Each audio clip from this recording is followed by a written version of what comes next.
quick things that I did when I left my abusive relationship. So really quick backstory. I was in an abusive relationship for about 10 years, closer to 11, but we just gonna say 10. I was in an abusive relationship in my 20s. And from there, I pretty much lost myself. I had no confidence, and that stemmed from a lot of childhood trauma that I just didn't address. And from unhealed childhood trauma, I got into an abusive relationship thinking it was love, but it was not love. All right, let me give you 3 tips that I did when I finally decided that I was over that relationship. I couldn't do it anymore. Tip number 1, I had to make the decision. It starts with making a decision. I had to say, you know what, who do I love more? Do I love this man who is continuously killing me internally, killing my confidence, killing how I feel, killing my everything about me? And it felt like I was physically dying because I was becoming a shell of myself. I had to make the decision. What's more important, me or him?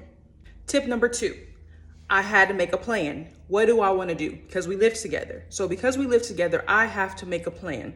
That relationship was extremely violent. So what I did was I went to the landlord and I was completely honest. I said, listen, me and this man are in a domestic violence relationship and it is very, very volatile. I said, if you don't want your house messed up, you probably want to choose me or him. I don't want to break the lease, which means I want to still pay you. However, only one of us is going to be able to live here. I'm asking that you let me be the one because I had my son. Let me and my son be the one to live here in this 3-bedroom condo and kick him out on the merit of the fact that you don't want to get your house ruined. I literally told her that. I literally said, you're going to have holes in your walls and your apartment is going to be ruined because if I have to keep living with him, this is just what's going to happen because we can't do it anymore. We was fighting each other at that point.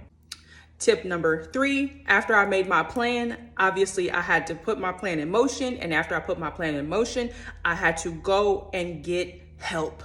I had to get help. I couldn't do it anymore. I couldn't do it by myself. I was struggling. I ended up inviting my sister and my daughter to come live with me for a time period because I had my son, and me and him at that time was like going around job schedules and everything with far as babysitting and daycare. So I needed help. So I had my support system come in, help me. My daughter was living in Texas. I had her come live with me. My sister was living in Illinois at the time. I had her come live with me. They were super young, like early 20s or whatever. So since they were super young, it was perfect for them to come in, help me take care of what's going on, so that way I can continue on living life. I can get the therapy that I needed. I can still live as best as I could while I'm processing my emotions, processing a 10-year relationship, and still trying to be a mother to my child. So yes, it was hard. Yes, it was not an ideal situation, but